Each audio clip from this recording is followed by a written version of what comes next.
Welcome to my YouTube channel Read Zone. आज हम प्रगतिशील काव्यधारा के सशक्त कवि केदारनाथ अग्रवाल जी के काव्य संग्रह युग की गंगा के अंतर्गत संकलित वीरांगना कविता की व्याख्या करेंगे। इस कविता में केदारनाथ अग्रवाल जी ने नारी सशक्तिकरण के ऊपर बल दिया है। भारतीय नारी के सशक्त स्वरूप को इस कविता में प्रकाशित किया गया है। कैसे एक भारतीय नारी कोमल होते हुए भी, कोमलांगी होते हुए भी, शरीर से कोमल होते हुए भी वह कितनी सशक्त और कितनी वीर होती है, इस बात को इस व्याख्या में बताया जाएगा। केदारनाथ अग्रवाल जी ने इस कविता में नारी सशक्तिकरण को प्रकाशित किया है। तो इस कविता में केदारनाथ अग्रवाल जी कह रहे हैं, मैंने उसको जब जब देखा, लोहा देखा, लोहा जैसा तपते देखा, गलते देखा, ढलते देखा, मैंने उसको गोली जैसा चलते देखा। तो इस कविता के माध्यम से केदारनाथ अग्रवाल जी कह रहे हैं कि मैंने उसको अर्थात भारतीय नारी को, मैंने भारतीय नारी को जब जब देखा तो लोहा देखा, अर्थात बिल्कुल ठोस और मजबूत देखा। जैसे लोहा कभी टूटता नहीं है, उसी प्रकार से मैंने नारी को कभी भी टूटते हुए, बिखरते हुए नहीं देखा। मतलब मैंने उसको बहुत सशक्त देखा।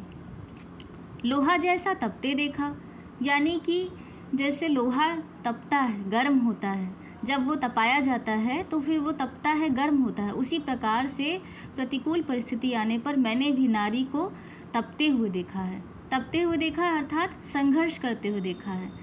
तो जब कोई भी विकट परिस्थिति आई, प्रतिकूल परिस्थिति आई, संघर्ष की स्थिति आई, तो मैंने नारी को, भारतीय नारी को तपते हुए देखा है, यानी संघर्ष करते हुए देखा है। और गलते देखा, यानी उसमें परिवर्तन देखा। जैसे लोहा तपाने पर गलता है, उसी प्रकार से मैंने भारतीय नारी को भी संघर्ष करने पर गलते हुए देखा है, यानी कि उसमें परिवर्तन देखा है। और जैसे लोहा गलने के बाद में एक नया आकार लेता है, नए आकार में ढल जाता है, उसी तरह से मैंने भारतीय नारी को एक नए आकार में ढलते हुए देखा, यानी एक नए स्वरूप में उसको ढलते देखा।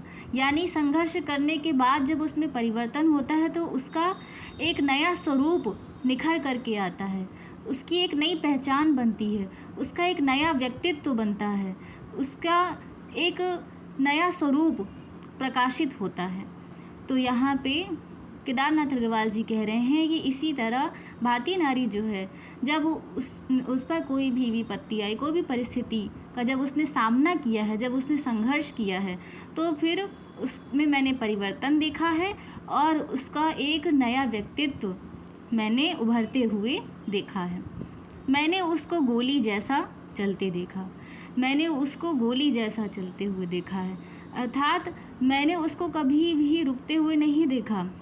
जैसे एक गोली अपने लक्ष्य का ठीक ठीक भेद करती है, उसी प्रकार से मैंने जो है उसको गोली की तरह चलते हुए देखा और अपने लक्ष्य की तरफ उसको बढ़ते हुए देखा है, और उसने ठीक सटीक अपने लक्ष्य को प्राप्त किया है। मैंने भारतीय नारी को इसी प्रकार देखा है।